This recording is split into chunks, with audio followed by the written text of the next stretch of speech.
Olá, o Cidade em Debate está no ar. Chegamos ao vivo no início da tarde desta quarta-feira para discutir os assuntos do dia a dia da capital paulista. Estamos no canal 8.3 da TV Digital, no 2.4 da multiprogramação da TV Cultura e no portal da Câmara. Inscreva-se e ative o sininho no youtube.com/Câmara São Paulo e as notificações no Instagram, no @Câmara São Paulo. E no programa de hoje nós temos o prazer de receber o vereador Alessandro Guedes, do PT. Olá, vereador, seja muito bem-vindo. Boa tarde, Felipe. Boa tarde a todos. É um prazer poder participar do programa. O prazer é nosso. Olha, a gente começa falando sobre uma notícia veiculada pelo jornal Estado de São Paulo, que afirma que, com a volta da Câmara Municipal de São Paulo após o recesso, a venda de uma travessa pública nos Jardins para a construção de um empreendimento de altíssimo padrão deve ser aprovada em breve. O projeto ganhou repercussão, mas não é caso único. O Estadão identificou mais exemplos de alienação e tentativa de compra de vias paulistanas nos últimos anos. Outros casos também envolvem logradouros em áreas valorizadas, como os entornos do Parque do Ibirapuera e da Vila Clementino, na Zona Sul. Vielas, travessas e ruas sem saída são visadas no mercado imobiliário por permitirem a junção de diversos pequenos lotes de propriedades vizinhas, como casas de vila. Em nota, a gestão municipal destaca que a alienação de bens públicos é prática legal e, quando necessário e justificado, permite a melhor utilização do patrimônio público sem ônus para a população. A privatização das vias pode ocorrer após a análise municipal, a partir do pedido da empresa interessada e, na sequência, a aprovação via projeto de lei.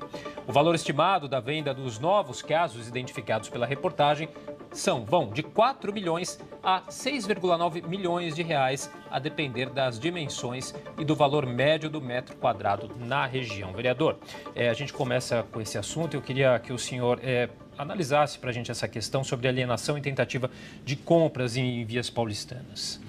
Olha, isso, por mais natural que seja, de acordo com a nota que foi apresentada pelo Poder Executivo, em relação a uma determinada incorporadora que comprou diversos lotes e hoje ela pretende incorporar o logradouro, que é a rua, eu acho que a cidade tem assuntos mais importantes a se tratar. Quando entra na pauta da Câmara um assunto específico que beneficia determinada construtora, proprietária de um lote específico, eu acredito que não deve ter a prioridade que foi dada a esse projeto. Eu votei em primeira votação contrário.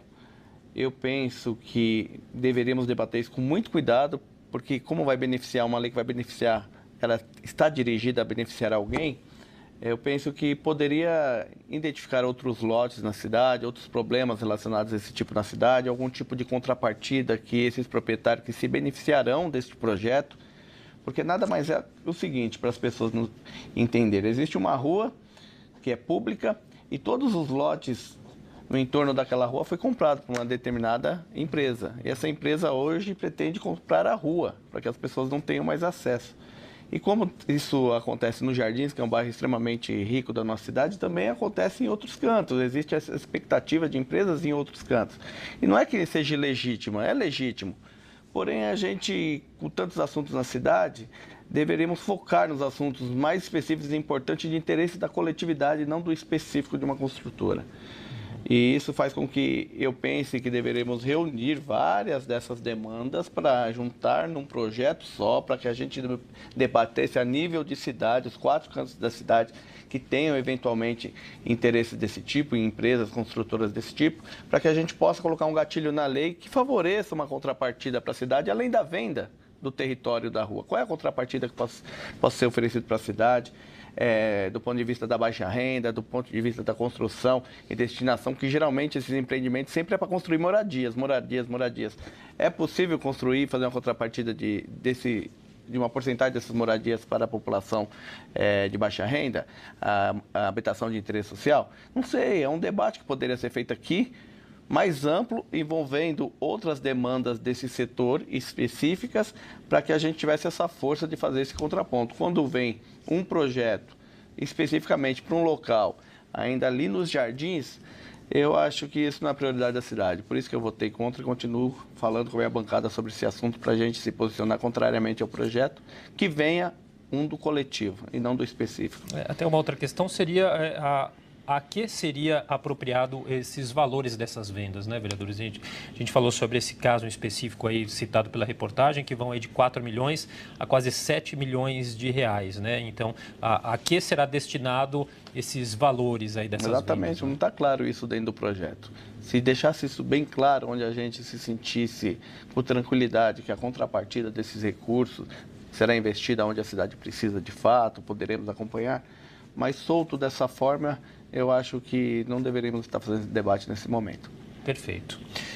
E a gente fala agora sobre a ação policial no Teatro de Container. O Ministério da Cultura e a Funarte repudiaram, em nota publicada na noite de ontem, a ação policial da Guarda Civil Metropolitana contra artistas do Teatro de Container e da organização não governamental Tem Sentimento, em um prédio anexo ao teatro que fica no centro da capital paulista. De acordo com a Agência Brasil, agentes da GCM retiraram à força e com uso de gás de pimenta artistas de um prédio anexo ao teatro, onde eram guardados equipamentos. O Teatro de Container Mungunzá está instalado no local pertencente à Prefeitura desde 2016. O pleito do grupo, junto à Prefeitura, é que o terreno seja destinado à Secretaria de Cultura do município e que a pasta regularize a situação. No entanto, a Prefeitura pretende dar outra finalidade ao local, que é próximo da região da Cracolândia. A administração deu até esta quinta-feira, portanto até amanhã, como prazo final para a desocupação desse espaço. No entanto, nesta terça-feira, a GCM começou a desocupar o prédio, esse prédio anexo ao teatro. Em nota, a GCM disse que realizou uma operação para a desocupação do imóvel localizado ao lado do teatro e que o prédio, que está interditado e será demolido pela Prefeitura, foi invadido por um grupo de pessoas que utilizavam um acesso clandestino feito a partir do terreno do teatro. Diante da invasão e da negativa para a desocupação do imóvel, foi necessária uma intervenção por parte das forças de segurança, completa a nota. O Teatro de Container pediu à Prefeitura a prorrogação do prazo para a desocupação de suas instalações. No entanto, não foi atendido pela administração municipal, que alega já ter dialogado com os artistas por um ano e oferecido 2 outros espaços para a instalação do teatro. Os membros da companhia alegam que os locais ofertados não comportam a atividade teatral. Vereador, eu não sei se o senhor acompanhou esse caso, que teve bastante repercussão no dia de ontem, mas qual que é a opinião do senhor com relação a essa desapropriação que está acontecendo? Eu penso que essa desapropriação nesse modelo que foi adotado é absurda. Nós estamos falando de um grupo que não invadiu espaço nenhum, ocupou um espaço ocioso para poder fazer movimento cultural para a cidade. Um espaço numa região extremamente degradada, onde a cidade se acostumou a ver dependentes andando pela rua, e quando surge uma célula de cultura querendo dar vida para aquele espaço, gera um sentimento de esperança na gente. E quando falta diálogo para que a gente possa encontrar o caminho e a melhor saída para essa situação, acontece a brutalidade, acontece a truculência, que foi o que aconteceu ontem lá.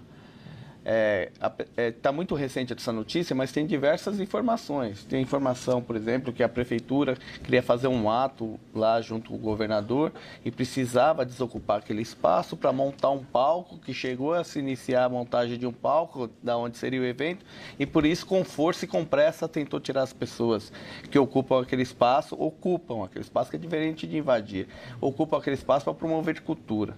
São Paulo é uma das cidades que mais tem espaços ociosos, terrenos ociosos, prédios ociosos, no mundo inteiro. E não tem sentido quando a gente tem um prédio desse ocupado para uma finalidade desse tipo, a Prefeitura não tem a sensibilidade de dialogar com as pessoas e encontrar a melhor saída.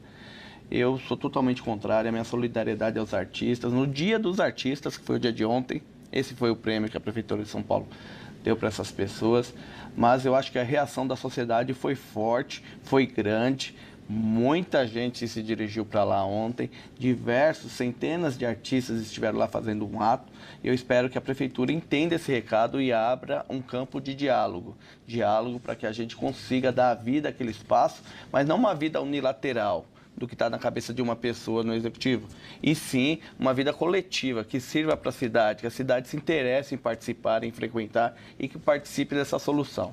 Eu penso que é assim que encontraremos o caminho para esse caso. A gente está falando, como o senhor mesmo citou, de uma região bastante emblemática ali, onde se concentrava o fluxo da Cracolândia, que depois as pessoas acabaram saindo de lá. enfim, tem toda essa questão também, né, da região onde se estabeleceu ali o teatro, né? Sem dúvida nenhuma, aquela região precisa de vida. E eu volto a dizer, não pode ser um projeto da cabeça de uma pessoa só. A sociedade tem que se apropriar daquilo, tem que ter interesse em frequentar aquele espaço. E para que a sociedade participe, ela tem que ser parte da solução, tem que estar incluída nesse processo de discussão. E a cultura é o caminho para muito dessas coisas. Então eu fiquei muito triste quando eu vi a truculência do que aconteceu ontem. Não existe ainda, segundo informações que estão sendo divulgadas, nenhum tipo de alvará para demolição do espaço. Está se fazendo tudo na pressa, por causa de um evento que quer fazer, e não pode ser. São Paulo é uma cidade muito importante, tem que ser tratado, não é só a gente cobrar dos munícipes que sigam as regras, nós gestores também temos que fazer isso. Os artistas alegam que os espaços que foram oferecidos não comportam a estrutura para desempenhar o papel que eles desempenham e que também já tem uma programação para esse ano e que não podem deixar de atender essa programação, até com a visitação de alunos, enfim, tem essas questões que foram levantadas também já por esses estão lá artistas. há grande tempo, né? Sim. A prefeitura poderia, como parte da solução, incluir eles nesse processo de recuperação daquela área. Perfeito. Olha, a gente fala agora sobre a revitalização do Parque do Carmo. A Comissão Extraordinária de Meio Ambiente e Direito dos Animais da Câmara Municipal de São Paulo realizou a primeira das 2 audiências públicas programadas para discutir o cronograma das obras de revitalização do parque na zona leste da cidade. O debate atende a um requerimento do presidente do colegiado, o vereador Alessandro Guedes. As obras foram iniciadas em abril do ano passado. De acordo com a Prefeitura, o prazo de conclusão dos trabalhos é de 24 meses, ou seja, até março de 2026. Segundo o governo municipal, o objetivo da revitalização é manter as características históricas e paisagísticas do espaço e o projeto inclui o manejo arbóreo, vigilância, restauração de edificações, vias de passagem, rede elétrica e intervenções estruturais. O investimento inicial do executivo girava em torno de 76 milhões de reais e atualmente está em cerca de 95 milhões. Fundado em 1976, o Parque Olavo Egídio Setúbal, o Parque do Carmo, é o segundo maior parque urbano da capital paulista, ficando atrás apenas do Parque do Ibirapuera. O local possui quase 1,5 milhão de metros quadrados e recebe até 500 mil visitantes por dia. Vereador, o senhor, como presidente então da Comissão Extraordinária de Meio Ambiente e Direitos dos Animais, tem acompanhado de perto toda essa situação, né? Como é que foi, inclusive, a primeira audiência pública que vocês tiveram e quais as principais preocupações da comissão com relação a esse assunto? Nós estamos tratando, a Comissão de Meio Ambiente, eu já faço parte dela há alguns anos, e nós estamos tratando sobre a necessidade de uma reforma profunda do Parque do Carmo há alguns anos. Essa já foi a 4ª audiência pública que a comissão realizou a meu pedido, e lá, para que essa reforma saísse, precisou nascer na região um movimento que juntava conselheiros gestores do parque, sociedade, fizemos um grande abaixo-assinado com a população, levamos até o prefeito. O Parque do Carmo ele estava num estado de abandono tão grande quando começamos esse movimento, que chegou a ficar quase 90 dias sem luz elétrica. Aí você imagina o estado de abandono. A sociedade já se preocupava demais com a perspectiva e a preocupação do parque ser cedido para uma privatização, porque era o que parecia que ia acontecer. Você sucateia para poder privatizar. Existiu, inclusive, discursos nessa tribuna da Câmara de vereadores defendendo que o caminho para o Parque do Carmo seria a privatização.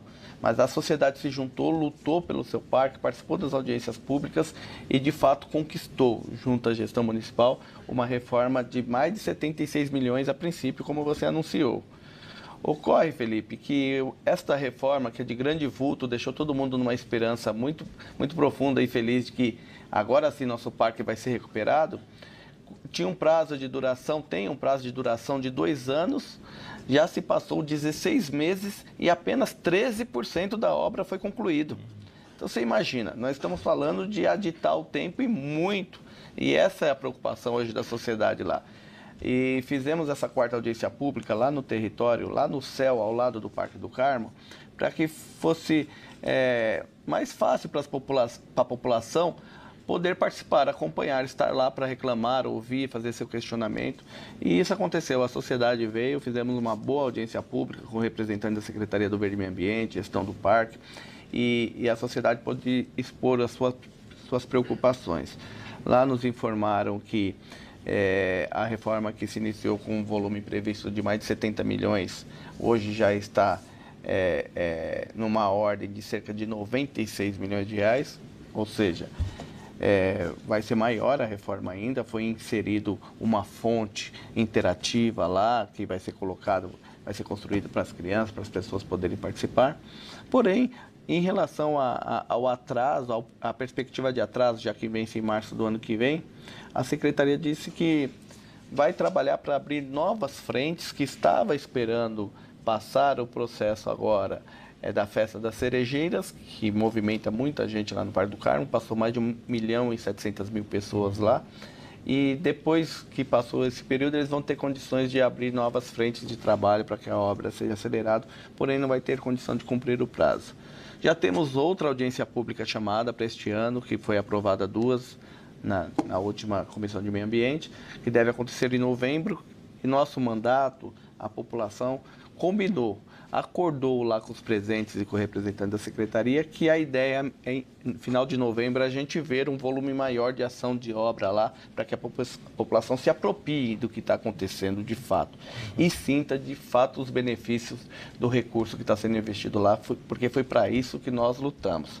Você falou que o Parque do Carmo é o segundo urbano, mas lá ao lado dele tem o Parque Fazenda do Carmo, que é anexado, que é um parque que não é urbano, mas serve para as pessoas autorizadas a fazer trilhas. Tem um planetário também e torna o maior parque da cidade.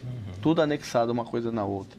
E nós precisamos ter um olhar com muita atenção na defesa do meio ambiente, mas na defesa desse patrimônio que é da cidade de São Paulo e do povo da Zona Leste. Então, sem dúvida nenhuma, nós estamos vigilantes, acompanhando passo e passo, até que essa reforma seja concluída e a contento, do jeito que aquela população merece.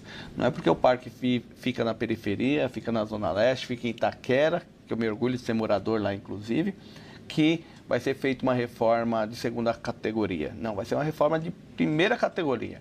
Um investimento deste porte não dá para ser diferente. Nosso mandato vai acompanhar, sempre que necessário, chamando audiências públicas para debater esse tema. E como é que está sendo? As obras já começaram, apesar de um ritmo aí não como esperado.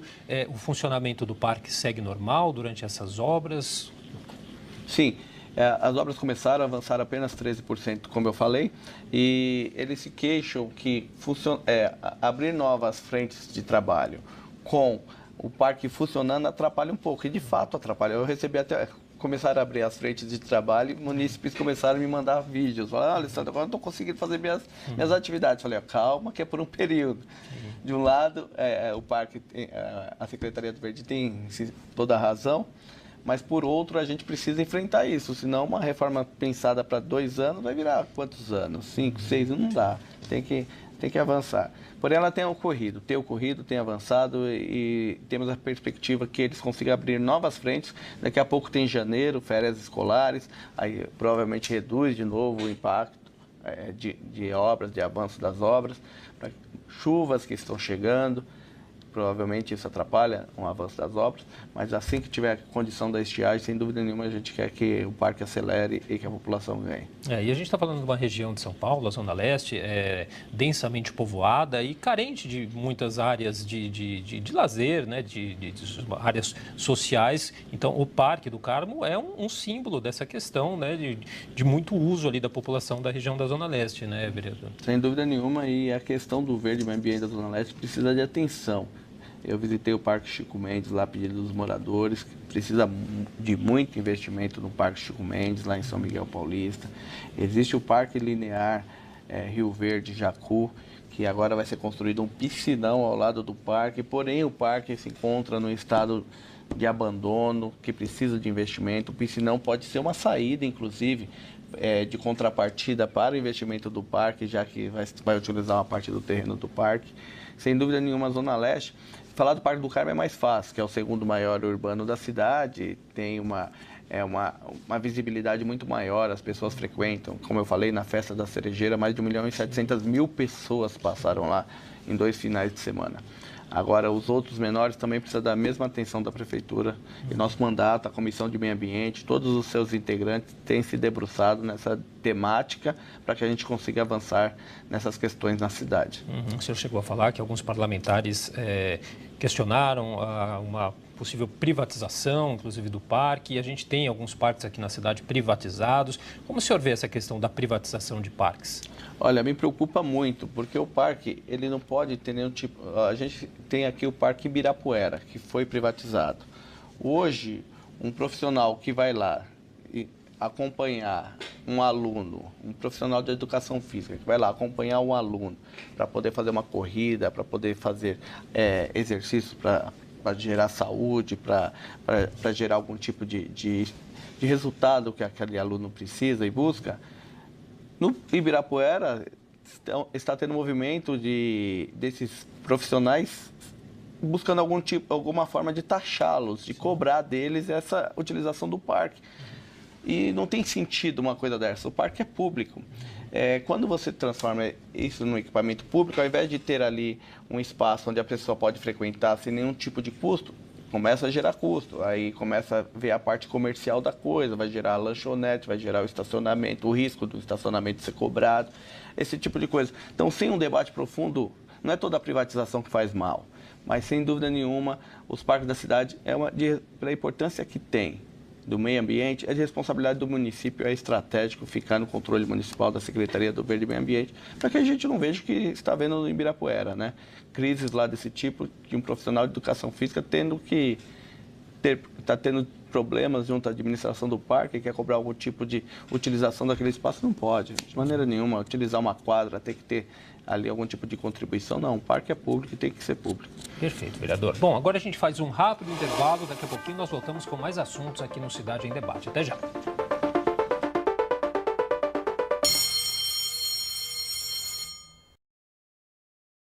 Atenção, moradores da Zona Leste. A Câmara Municipal de São Paulo convida você para participar do Câmara na Rua, um evento que leva o Legislativo para perto de quem mais importa, o povo.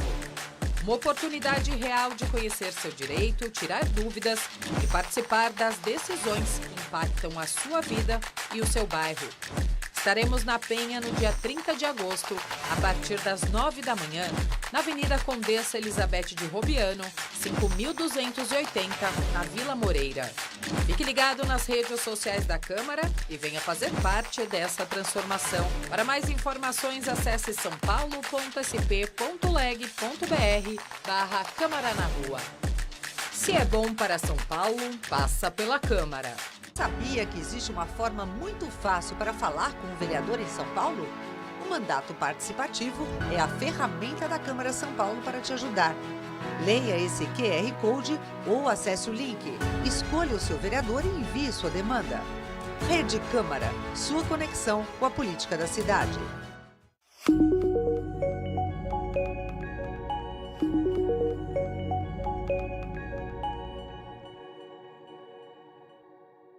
Você está com a sua carteirinha de vacinação em dia? As vacinas são um importante fator de prolongamento da expectativa de vida da população mundial.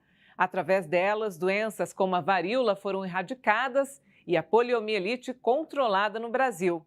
Foi graças à vacinação também que a Organização Mundial da Saúde declarou o fim da pandemia de Covid-19 como emergência de saúde pública de importância internacional. O SUS oferece 18 vacinas gratuitamente, sendo que 15 delas compõem o calendário nacional de vacinação de rotina e ficam disponíveis nas unidades básicas de saúde.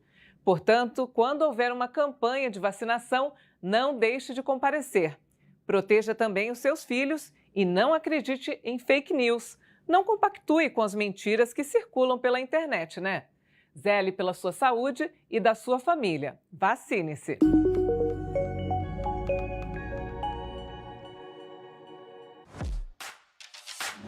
Hoje aqui no Câmara na Rua, mas falando uma novidade que nós vamos ter na Câmara Municipal de São Paulo, que vai ser a primeira Câmara do Brasil que vai ter a Sala Azul, que é a sala de descompressão. Nós precisamos, uma mãe que chega na casa, um funcionário que tem um problema, principalmente, né, as crianças que têm o autismo, as mães ficam intimidadas de levar essas crianças, porque pode chegar num ponto onde ela precisa ter um descanso, onde ela precisa voltar à sua vida normal e ela não tem. Então, a Câmara Municipal de São Paulo vai ter a primeira sala azul, que, se Deus quiser, nós vamos inaugurar agora em agosto. Está tudo andando para que você seja bem atendida junto com o teu filho. E se você também é um autista que trabalha na Câmara, se você tem um filho autista que trabalha na Câmara, você vai estar junto com a gente lá, tendo esse espaço para você.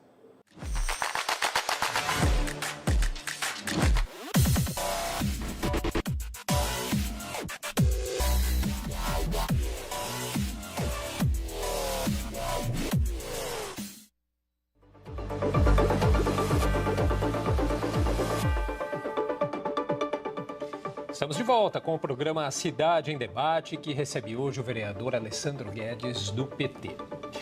E a gente fala agora sobre uma notícia veiculada hoje pelo portal G1, que afirma que a Prefeitura de São Paulo conseguiu reverter na Justiça a decisão que suspendia o afastamento de 25 diretores de escolas municipais. Com isso, o grupo de profissionais terá que voltar a participar da requalificação organizada pela gestão municipal, criticada por sindicatos de educadores.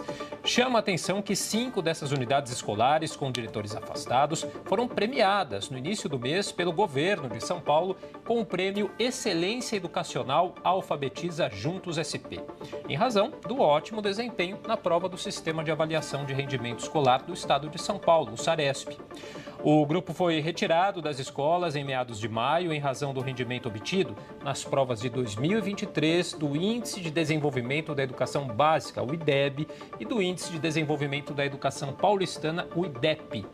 Eles passariam por um curso de reciclagem até o fim do ano, mas a ausência de um curso formatado com objetivos claros e monitoria para o grupo em processo de reciclagem tem sido alvo de críticas por educadores e também pelos próprios diretores. Vereador, é um assunto que a gente tem falado já há um certo tempo, com essa questão desses diretores que foram afastados, depois foi suspensa essa decisão, agora novamente eles seguem suspensos. Qual a opinião do senhor em relação a esse assunto? Olha, isso é muito curioso, que aconteceu num período que os trabalhadores, os servidores lutavam pelo seu direito constitucional de ter um reajuste salarial decente, maior do que estava sendo oferecido pela gestão. Estavam em greve.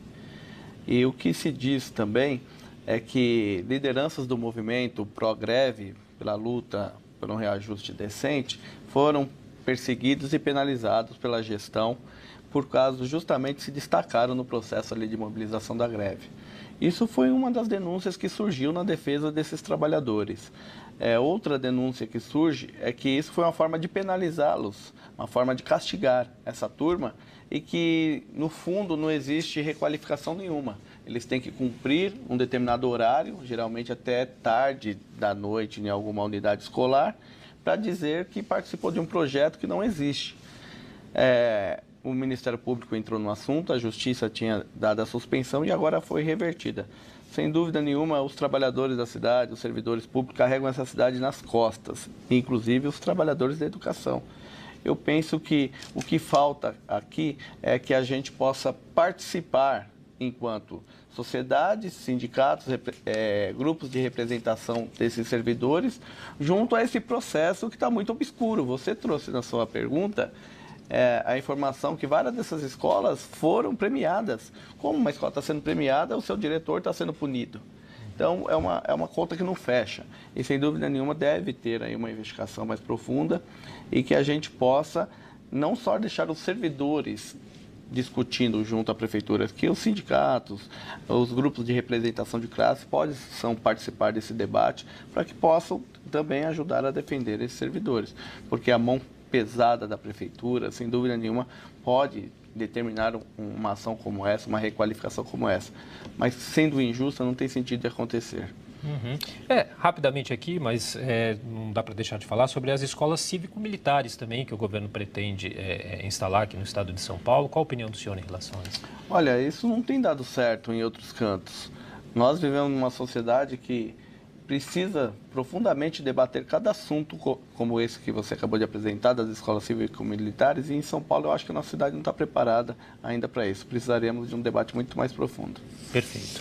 A gente fala agora de acordo com uma notícia da Agência Brasil, o Tribunal de Justiça de São Paulo decidiu que a Câmara Municipal aqui de São Paulo deve instalar uma comissão parlamentar de inquérito para apurar as causas das enchentes no Jardim Pantanal. A região, na zona leste da capital, sofre constantemente com o problema e, mais uma vez, viu diversos pontos alagados com fortes chuvas em fevereiro deste ano. O despacho da Corte informa que se trata de um mandado de segurança com pedido de liminar impetrado pelo vereador Jair Tato do PT e outros também da bancada da sigla. No documento consta que em 4 de fevereiro protocolaram um requerimento para a criação da CPI, assinado por mais de 1/3 dos vereadores e que a Casa aprovou em 2 de abril a sua instalação. O plano anunciado pela Prefeitura de São Paulo para a região prevê a construção de uma barreira de mais de 4 quilômetros para evitar novas ocupações. Também serão demolidos cerca de 4.000 imóveis. A conclusão dos trabalhos está prevista para dezembro de 2029 e a previsão é de um custo total de 700 milhões de reais. Vereador, a instalação dessa CPI, inclusive, partiu de um requerimento do senhor, né? Por que o senhor pretende realizar essa CPI e quando ela deve, de fato, acontecer?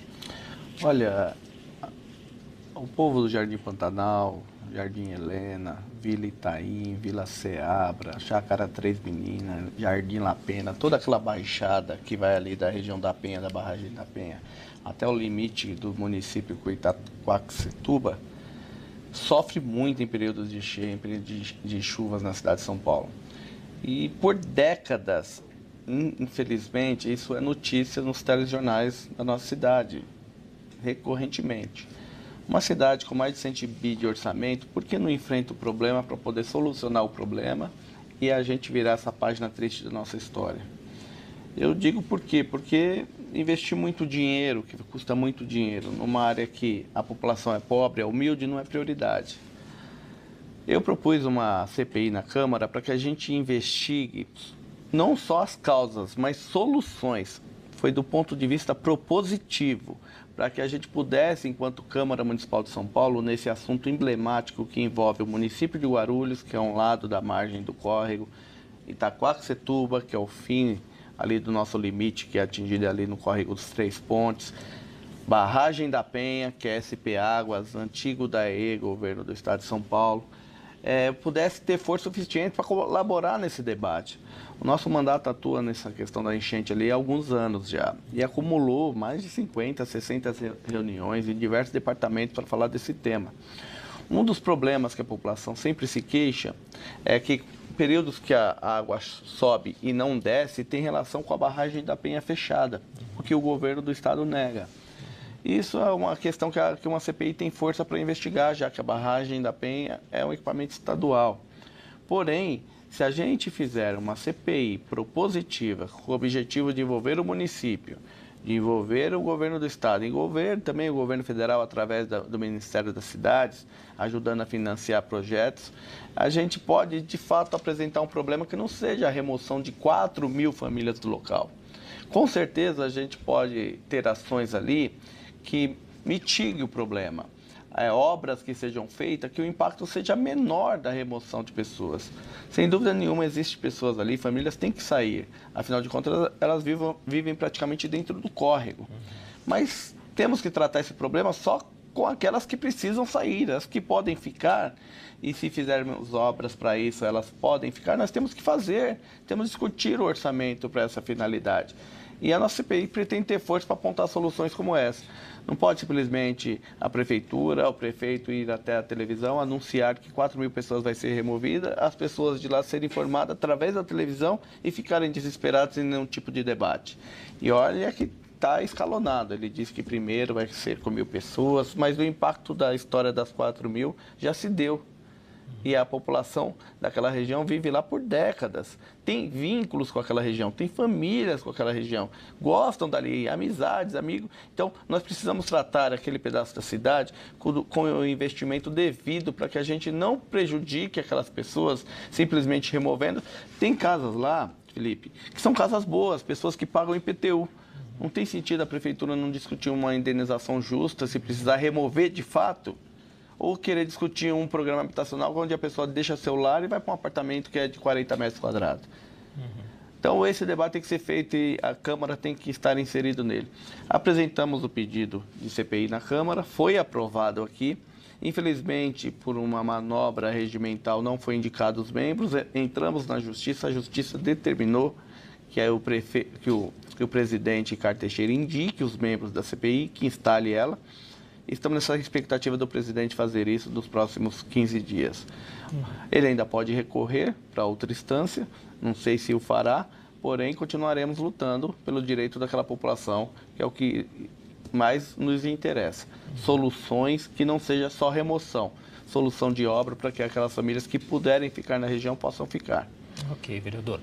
A gente parte para o nosso último assunto aqui do programa. De acordo com o site Gazeta do Povo, o governo federal está finalizando a criação de uma lista nacional de pessoas que serão proibidas de realizar apostas em plataformas de cota fixas, chamadas BETs.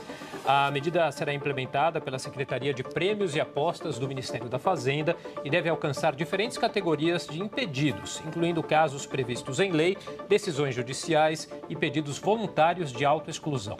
Segundo a pasta, a chamada lista dos impedidos de apostar já tem uma plataforma em fase final de construção e será obrigatória para todos os operadores do setor. As empresas deverão impedir as tentativas de cadastro de pessoas com nomes nessa lista. De acordo com o governo, o objetivo é ampliar a fiscalização, reduzir riscos de manipulação de resultados e oferecer mecanismos de proteção social aos jogadores. Inclusive, vereador, o senhor tem um projeto que institui aqui na cidade de São Paulo a Semana de Combate ao Vício em Apostas Esportivas e Jogos de Azar. Quais as preocupações do senhor com esse tema? Saúde mental, principalmente. Nós sabemos que desde que foi legalizada no país essas apostas pela internet, nós temos tido pessoas que têm entrado em crise de doença mental muito forte, entrado em estado de vício pela aposta muito forte, pessoas que tiveram a sua vida financeira transformada, se acumularam em dívida, perderam bens, patrimônio, por ter acesso a baixar um aplicativo, cadastrar seu CPF e começar a fazer aposta num sistema que a gente não sabe totalmente como funciona, né? Porque geralmente as pessoas sempre perdem. Então, debater esse assunto na cidade, debater esse assunto nas escolas, a gente pode estar trabalhando na conscientização das pessoas a não entrar nisso e sim entrar com responsabilidade, que seja de fato com responsabilidade para que não tenha nenhum tipo de prejuízo, não só financeiro, mas emocional, de saúde. Então, nosso objetivo é que esse debate possa pautar a nossa cidade, o problema que hoje é do Brasil inteiro. Pois bem, ele institui uma semana aí de combate, né, a esse vício, portanto, ele tem mais esse caráter de informativo, de esclarecimento, é conscientização. Isso, né? De conscientização. Sem dúvida nenhuma, de conscientização para que a gente possa levar esse debate para todos os cantos da cidade, debater com a juventude, muitos jovens que acompanham o esporte, estão antenados em tudo que acontece. Precisam entender como funciona esse mundo das apostas para que amanhã não se torne um doente por causa disso. Perfeito. E esse projeto está em tramitação aqui na casa? Foi apresentado aqui na Câmara Municipal, ele começa a tramitar para passar pela CCJ, ir a plenário, aprovação e sanção do prefeito depois. Perfeito, vereador. Bom, a gente está se encaminhando aqui para o final do nosso programa já, mas eu queria abrir um espaço aqui para uma consideração final do senhor. Sem dúvida nenhuma, eu queria agradecer a oportunidade, pedir para que as pessoas que estão nos assistindo acompanhem as nossas redes sociais para poder acompanhar o trabalho que realizamos pela cidade. Eu sou vereador de 4º mandato aqui, sou residente lá em Itaquera, Zona Leste. Nosso mandato não é um mandato dentro do gabinete, é um mandato na rua e, sem dúvida nenhuma, as pessoas também, com as demandas que têm, podem nos acionar através das redes para que o nosso mandato, a nossa assessoria, nosso grupo possa tentar intermediar soluções coletivas da sociedade. E a nossa rede social do Instagram é Alessandro Guedes, SP, no Facebook também. Espero que vocês nos sigam lá, nos acompanhem, dê sua opinião, dê sua sugestão, coloque sua crítica também para que a gente possa, aí nesse período que trabalhamos aqui pela cidade e sempre ali moldando a forma certa de fazer. E agradecer vocês aí pela oportunidade. Obrigado, vereador. Muito obrigado pela gentileza. Ponto final aqui no Cidade em Debate desta quarta-feira. Mais informações do Legislativo paulistano em sãopaulo.sp.leg.br e também nas nossas redes sociais. A partir da 1h30 da tarde, você acompanha ao vivo o Jornal da Câmara. Rede Câmara São Paulo, sua conexão com a política da cidade.